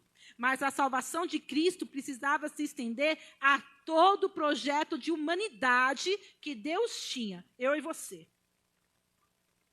E aí, ele fez o quê? Jesus voltou ao Pai, esperando lá, aguardando o sinal da volta, e deixou quem? O Espírito Santo, para convencer o homem do pecado, da justiça e do juízo, que é o que João diz lá. O Espírito Santo de Deus está nesse mundo para quê? Convencer o homem do pecado, da justiça e do juízo. Repete comigo. Do pecado, da justiça e do juízo. A função do Espírito Santo é essa. Demais que o Espírito Santo faz, é tudo de bom para nós. Faz a gente falar em línguas, dá dom, faz a gente arrepiar, faz a gente chorar, visita a gente. Isso é tudo benefício. Porque a atuação do Espírito Santo de Deus aqui nessa terra é para convencer o homem do pecado, da justiça e do juízo. Tudo bem? Pode perguntar. Peraí, vamos por ordem, né? O Duda cede, né? Já foi? E o irmão já perguntou? Fala, minha linda. Então, todas as igrejas, tipo assim, que não acreditam no Espírito Santo, tá tipo a interrogação igual a adventista? Vamos lá, repete para mim ouvir que o microfone está um pouquinho tem baixo. muita igreja que não acredita no Espírito Santo, que eu acho que... Mas, tipo assim, então todas as outras são interrogações. Tipo, são seitas? Todas aquelas que desqualificam a Trindade, que não acreditam na Trindade, porque o que a gente precisa acreditar é na Trindade. Uhum. Se a gente acredita neles separados, a gente já tem viés de seita. Sim, porque né? Tem outras igrejas no Sim. Então, tipo, eu acho que não sei. Aí é aquilo que a gente chama de igrejas pseudo-cristãs. né? São igrejas que têm viés de cristianismo, baseia a sua fé em alguns aspectos do cristianismo, mas falha em pontos. E um dos pontos é isso.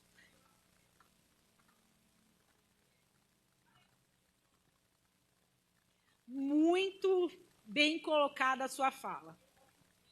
Sim.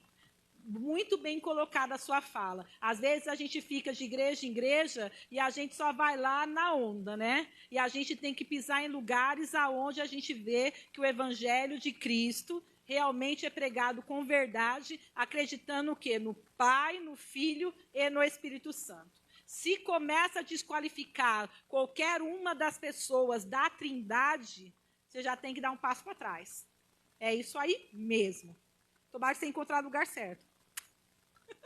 É que ela está visitando a gente. Hã? Encontrou, né, irmã de Nilson? Fala para ela que ela encontrou. Fala, ela encontrou. Tudo bem, meus amados? É uma brincadeira, tá, amor? Alguma dúvida, questão ou pergunta para a gente partir? Irmãos, a hora está indo. Eu tinha uma proposta, né, Fábio? Até 8h30. Olha a hora que já é. Dá para ir um pouquinho mais? Pode ser? Então tá bom. Ó, se eu ouvi só um amém. Pode ir um pouquinho mais? Eu prometo que das 9, em nome de Jesus, a gente não vai passar. Porque o ateísmo é muito simples de se entender. Tudo bem? A gente, então, fechamos a questão dos testemunhas de Jeová. Nós vamos falar sobre o ateísmo, né? O que é um ateu ou o ateísmo? Diz aqui, enquanto o politeísmo dominou grande parte do pensamento grego antigo, o teísmo dominou a posição cristã medieval e o ateísmo floresceu no mundo moderno, né? Na era medieval, né? Na Idade Moderna, né? Quando começou a se desenvolver a questão da arte, da pintura, da escrita, né? Da liberdade, que a igreja parou de ser o direcionamento de tudo aquilo que se tinha de conhecimento histórico, científico, político e religioso, então se deu a ideia da questão do ateísmo. É claro que nem todos que não têm fé num ser divino querem ser chamados de ateus. Alguns preferem a atribuição de humanistas, outros descritos como materialista e outros até são chamados de não teístas. A maioria antiteísta. Outros preferem o termo grego, o termo neutro ateísta. Porque todo aquele que tem uma fé é chamado de teísta, né? A gente é chamado, né? Nós acreditamos em Deus. Então nós somos chamados, nós acreditamos em Deus, né? O teísta é todo aquele que tem uma fé numa divindade, né? Então, quando se fala antiteísmo, é aqueles que não têm fé em nenhuma divindade. Então, ateísmo é aqueles que não acreditam, né? Se podemos falar de acreditar, né? Mas é uma questão, um posicionamento ideológico e filosófico que não acredita em nada. E aí a gente tem alguns ateus proeminentes, né? Os ateus, muitas vezes, como diz ali, são confundidos com agnósticos e céticos. Nossa, eu estou posicionando errado. O cético diz, eu duvido que Deus existe. O agnóstico diz, eu não sei ou não posso saber se Deus existe. E o ateu afirma, eu sei ou acredita saber que Deus não existe. Então, a gente tem dois ateístas bastante famosos, David Hume e Immanuel Kant. São dos grandes filósofos ateístas que existem. E aí, existem dois tipos de ateu. O ateu verdadeiro, que é aquele que sabe do que está falando e defende com base a sua forma de não crer. E existe o ateu modinha, que é aquele que diz, eu sou ateu, mas não está sabendo o que está falando. Tá? E aí a gente vai ver a diferença entre os dois. Eu estou apertando. Ateu verdadeiro acha a ideia de um Deus interessante, mesmo sem acreditar. O ateu modinha odeia a ideia de um Deus. Pergunta para ele por quê. Ele não sabe dizer. Ele só vai dizer para você, mas eu não acredito em Deus. Por que você não acredita em Deus? Eu só não acredito. Ateu modinha. Você pode virar para ele e falar assim, você é um ateu modinha. Já tira a onda da cara dele. O ateu verdadeiro encara a ciência como algo que pode ser contestado e não como uma religião. O ateu modinha encara a ciência como uma coisa dogmática e absoluta. É a ciência e acabou. É aquilo que eu posso palpar, é aquilo que eu posso ver, e não existe nada, não existe crença naquilo que eu não posso ver. Um ateu verdadeiro tem consciência da importância da religião para a construção de nações saudáveis. O ateu modinha não enxerga todas as coisas boas que as religiões trouxeram para as nações.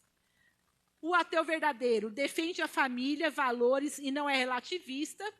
O ateu modinha toma todinho e deseja acabar com todas as religiões.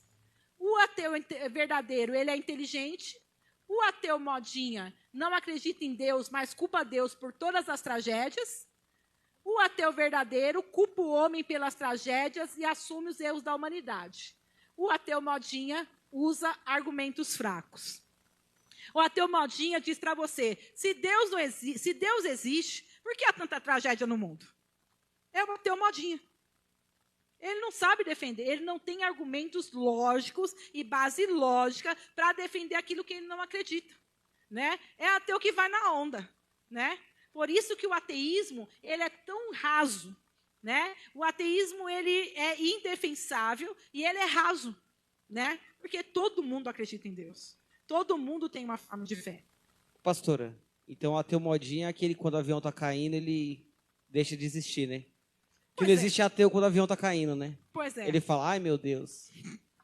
Era só isso que eu queria falar, gente. Basicamente isso. Por isso que o ateísmo, ele é tão raso, né? O ateísmo, ele é muito raso. Ele não tem bases sólidas, né? Ele se destrói com muita facilidade o seu argumento. Por isso que não é uma fé. Quando a gente falou sobre os testemunhas de Jeová, quando a gente falou sobre os espíritas, nós falamos questões de fé sólida. Ainda que não seja a forma como nós acreditamos, mas nós falamos de questões de fé sólida, né?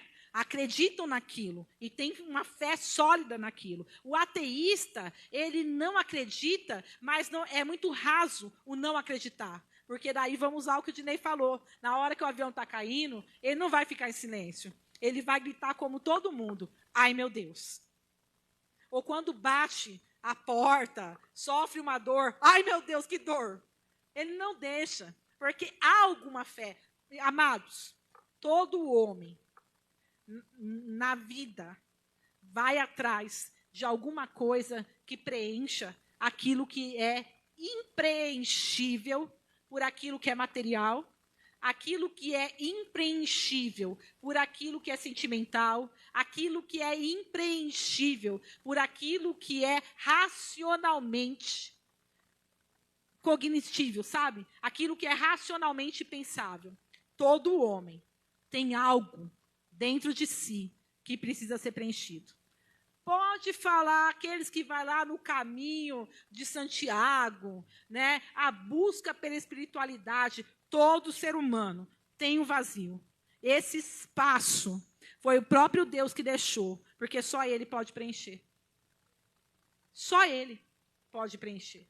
É o próprio Deus que faz isso. É por isso que o ateísta é tão raso no seu entendimento. E a gente vai seguir adiante, se o slide me deixar.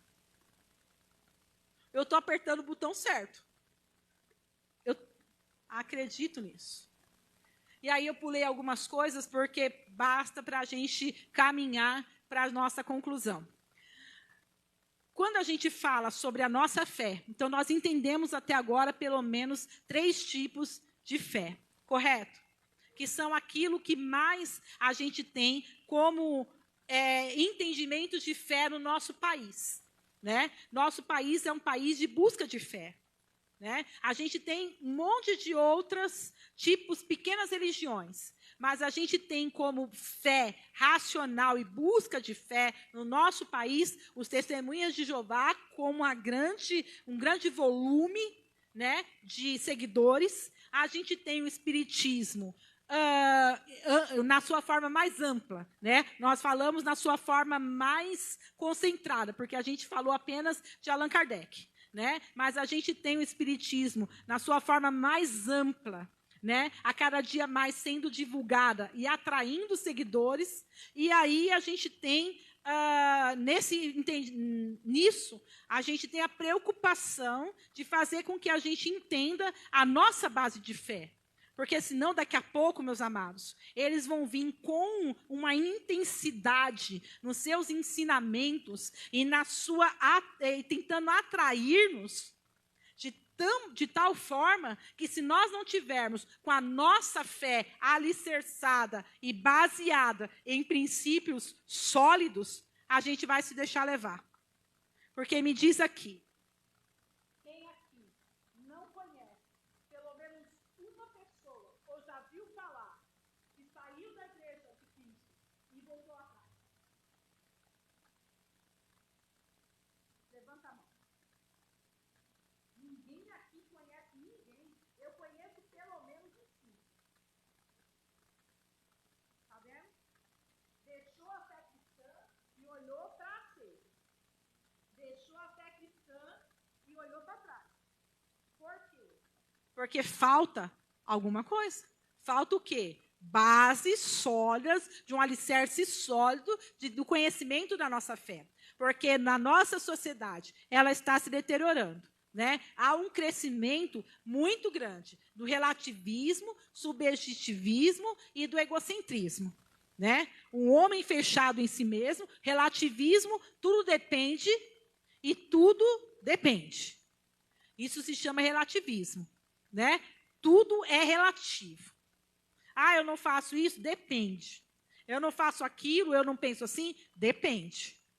Né? Depende até bater na porta da minha casa, não é assim que alguns crentes falam?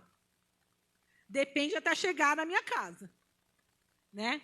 Como diz o ditado, pimenta nos olhos dos outros é...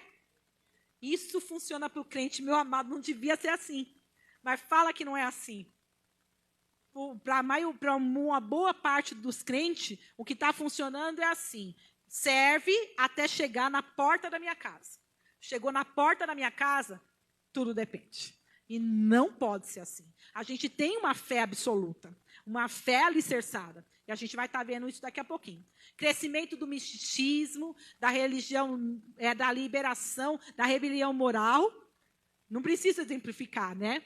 A gente está vendo uma liberalidade aí na questão moral, que só por Deus. Né? E um colapso social da família. Tudo isso tem trazido, então, muito problema. Né, dentro da sociedade. E a igreja tem falhado muito. A igreja falha onde?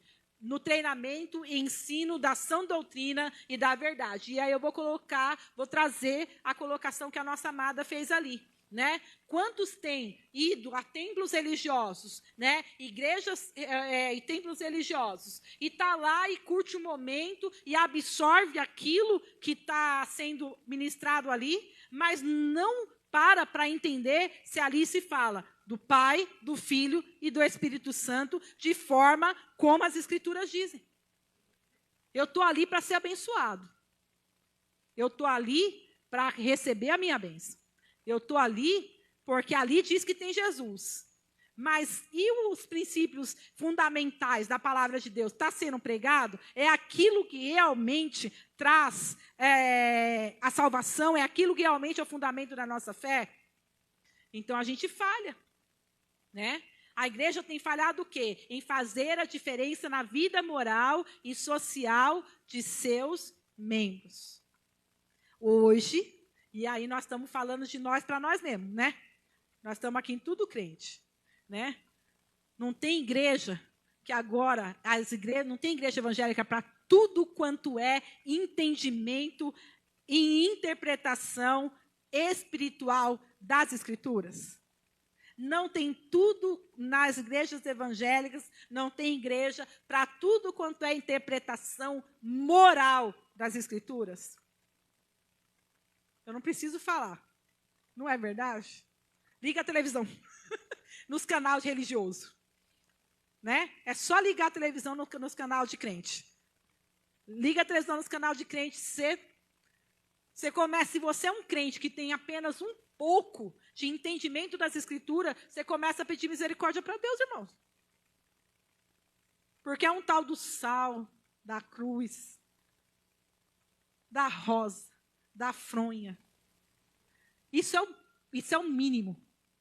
Isso é o mínimo. Fora o resto. A igreja tem falhado em dar sentimentos de pertencer, de fazer parte. Meus amados, quando a gente olha para a igreja de Cristo nas Escrituras, eu olho a igreja de Cristo como uma comunidade, a igreja de Cristo nas Escrituras, como uma comunidade em que eu me relaciono. Eu sei quem é o meu amado, eu sei quem é a minha irmã. A Bíblia diz que o pão de casa em casa era partido, que havia alegria, havia comunhão. Eu não estou dizendo que a gente tem que estar na casa de um dos outros irmãos, mas a igreja de Cristo não pode ser essa igreja fast food que a gente tem hoje em dia. Sabe o que eu chamo de igreja fast food? Você entra lá, você senta, você ouve a palavra, se alimenta e volta para sua casa.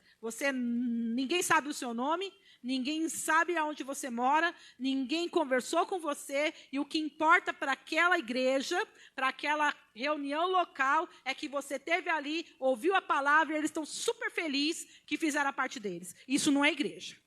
Isso é fast food gospel. Porque você entra lá, você enche a pança espiritual e volta para sua casa, passa a semana toda, aí vai gastando aquilo que você ouviu. E aí você volta lá e se alimenta de novo. Me diz o que o fast food faz com a saúde da gente. Olha que eu estou falando, vocês estão falando com uma pessoa que gosta de fast food. Eu não sou vegana. Outro dia eu fui almoçar na casa de um irmão, ele achou que eu era vegana, acredita, irmãos? Eu falei, eu não sou, irmão. Né? Eu gosto de carne, gosto de frango, gosto de Coca-Cola. Todo mundo sabe que eu gosto de Coca-Cola. Mas eu tomo Guaraná, tomo suco, tomo outras coisas também, tá? Você pode chamar a gente para almoçar, não precisa ter Coca-Cola. Suquinho maravilhoso. Na casa da Zéza só tem suco, né, Zéza? Na casa da Zéza só tem suco, e a gente toma os suquinhos dela maravilhoso lá. Mas o que o fast food faz para a saúde? Mal. Fala aí. Fast food dá colesterol, não dá? Dá diabetes, engorda. Que o dia que engordar. Só de olhar para eles, a gente já começa a inchar. A gente engorda. Traz algum benefício? Não, porque quando a gente come fast food no almoço, o que acontece 2 horas depois? O que acontece? A gente está com fome, só tirando aqueles que chegam lá e falam, eu quero 3, 4, 5 combos. Aí não é possível, né? Se me falar que entra no fast food, come 5 combos e depois tem vontade de jantar, vou orar pela sua vida. Mas fast food só serve para isso. Comida rápida, que alimenta, ou faz que alimenta, e depois manda a gente para casa, para a gente fazer janta, porque a gente está com fome de novo. Esses lugares são fast food gospel. Vai lá, traz uma palavrinha rápida, diz que te alimenta, mas não tem fundamento. Qualquer vento, você cai. Qualquer luta te deixa na lona. Qualquer tribulação que vem te joga no fundo do poço. Porque não tem alimento, não tem base, não te faz pertencer ou fazer parte. A igreja de Cristo, verdadeira, ela pega o Pai, o Filho e o Espírito Santo e te faz fazer parte de um corpo. Porque Jesus diz que a igreja de Cristo é um corpo e que ele é o cabeça. Sua atitude e testemunho de vida pode ganhar o irmão ou ganhar o inimigo. A gente quer ganhar o irmão ou quer ganhar o inimigo? Então, como a gente deve agir? Enfatize que Jesus Cristo, para que eles percebam que você não está ali para atacar a religião deles. Você só está ali para falar o quê? De Jesus. Só está ali para falar de Jesus. Você não vai atacar a religião deles. Você não vai trazer o conhecimento que eu te dei, que nós pusemos nessa tarde, nessa noite, para ridicularizar eles. Para fazer eles achar que eles estão errados. Mas você tem que fazer o quê? Você tem que falar do seu Deus. Você tem que falar do seu Jesus. Você tem que falar do Espírito Santo de Deus. E o que ele faz. E o que ele pode fazer. Use a Bíblia, é por meio dela que o Espírito Santo de Deus vai agir. A nossa regra de fé e prática é a Bíblia. Então, repita comigo. A nossa regra de fé e prática é a Bíblia. Grita bem alto. Bíblia. Grita no ouvido do seu irmão que está do seu lado dormindo. Bíblia. É isso aí. Nossa, que eu já estou falando há muito tempo, né? Então, o que nós cremos? 5 minutos eu vou falar isso. Quando nós tivermos uma segunda parte desse mesmo encontro aqui, aí nós vamos nos aprofundar nesses 10 pontos que eu vou passar para nós encerrarmos. O que nós cremos? Nós cremos na Bíblia. Como? As Escrituras Sagradas, compostas pelo Velho e Novo Testamento, são inteiramente inspiradas por Deus. A nossa Bíblia, ela é inspirada por Deus, infalível na sua composição original, completamente digna de confiança em quaisquer áreas que venham se expressar, sendo também a autoridade final e suprema de fé e conduta. A gente só acredita na Bíblia. Você pode ter o seu livro de autoajuda, você pode ter a sua enciclopédia, você pode ter o que for. Se ela não colaborar para que a Bíblia seja uma verdade na sua vida, rasga, joga fora, queima. Qualquer livro, qualquer literatura que faça disso aqui uma inverdade, ou distorça, ou diga que você tem que ler mais o livro do que a Bíblia, rasga, destrói e tira da sua vida. O que nós cremos? Nós cremos em Deus. Como? Há um Deus eterno, poderoso, perfeito, distinto em sua trindade. Pai, Filho e Espírito Santo. Deus é igual, Deus Pai, Filho e Espírito Santo é igual a um? Ah, vocês guardaram. É igual a um? Ovo. Vocês nunca mais vão esquecer disso. Mas não que Deus seja um ovo, gente.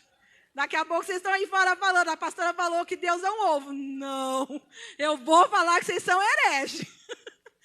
Eu não falei que Deus é um ovo. É só um exemplo para nós compreendermos a Trindade, tudo bem? Nós acreditamos em Jesus. Como? Jesus nasceu do Espírito Santo e de Maria enquanto ainda estava virgem, sendo verdadeiro Deus e verdadeiro homem, o único mediador entre Deus e o homem. Tem algum outro mediador entre Deus e o homem? Não, apenas através de Jesus. E o Espírito Santo que faz o quê? Intercede por nós com inexprimíveis, porque a Bíblia diz que a gente não sabe pedir como deve, ou como convém. Somente ele foi perfeito em natureza, ensino e obediência. Nós cremos no... Como nós cremos no Espírito Santo? Nós cremos no Espírito Santo regenerador, santificador dos remidos, doador de dons e frutos espirituais, consolador, permanente e mestre da igreja. Por que ele é mestre da igreja? Porque o propósito do Espírito Santo nessa terra é convencer o homem do... Por isso ele é mestre, ele ensina um homem, convence o homem do pecado, da justiça e do juízo. Ele é doador de dons e gera em nós o fruto do Espírito, né? Que o fruto do Espírito vai nos levar à salvação.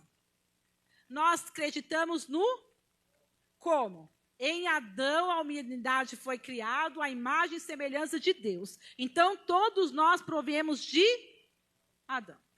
Adão foi a primeira criação de Deus.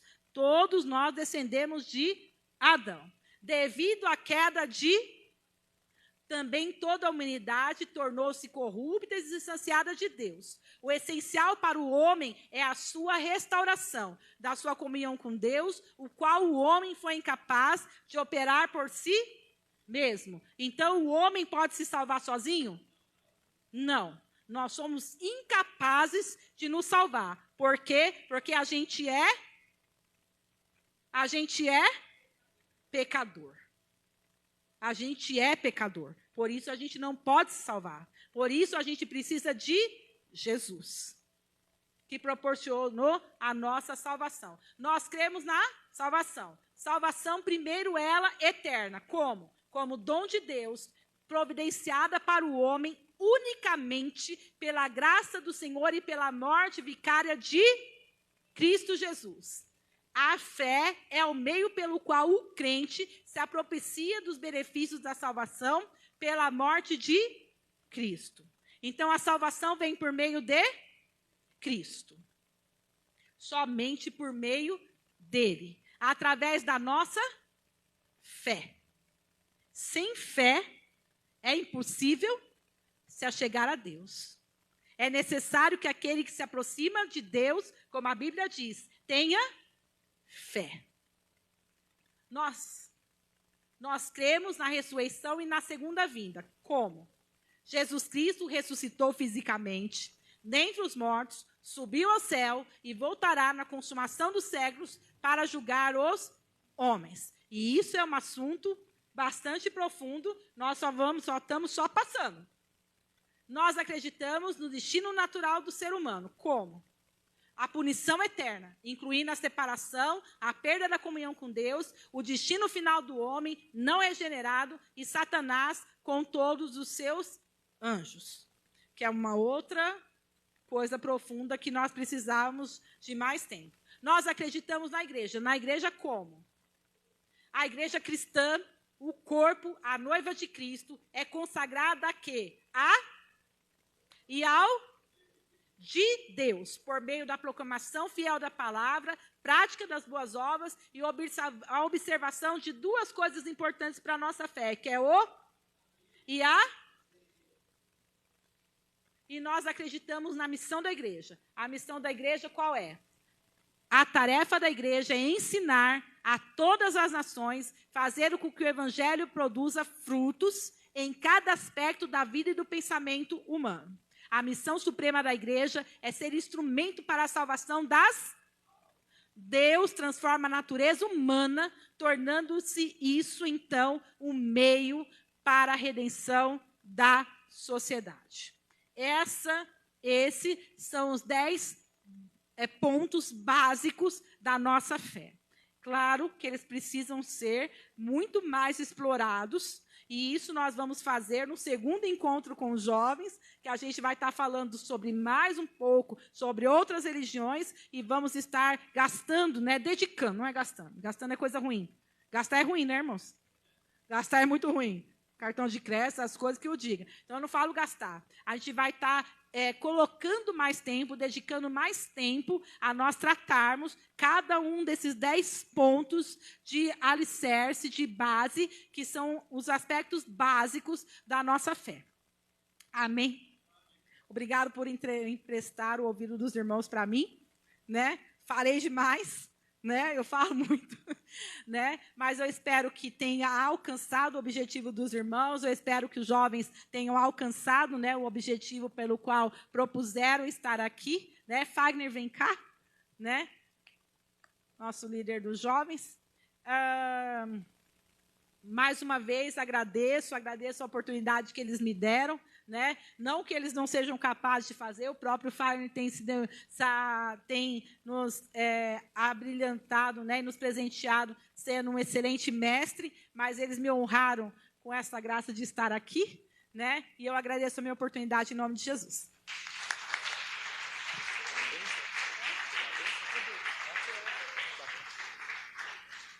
Amém. Gostaram? Estão ansiosos para a segunda? Já querem saber, quando vai ser a segunda. Vamos ficar de pé, vamos orar. Lembrando aos irmãos, amanhã, às 9h30 da manhã e às 18 horas, culto da família. Amém? Feche seus olhos. Espírito Santo do Senhor, obrigado, Jesus, por mais uma vez o Senhor estar conosco, ó Pai. Obrigado por ter usado a vida da pastora, ó Pai, para trazer um assunto tão importante para cada um de nós, ó Deus. Pai, que nós possamos sair daqui, ó Pai, diferentes, ó Deus eterno. Que nós possamos, ó Deus eterno, levar para este mundo, ó Pai, aquilo que o Senhor Jesus tem para fazer através de cada um de nós, ó Pai. Espírito Santo do Senhor, conduza cada um nessa noite para a sua casa, ó Pai. Que eles possam chegar em segurança nas suas casas, ó Deus. Que eles possam transmitir para aqueles que estão na sua residência, ó Pai, tudo aquilo que eles aprenderam nessa noite, ó Pai. E que nós possamos amanhã retornar à tua casa e adorar a Ti e entregar a Ti o nosso melhor. Em nome do Senhor Jesus. Amém. Que o amor de Deus, A graça do nosso Senhor e Salvador Jesus Cristo e as doces consolações do Santo Espírito do Senhor sejam derramados sobre as nossas vidas, hoje e para todos sempre. Amém.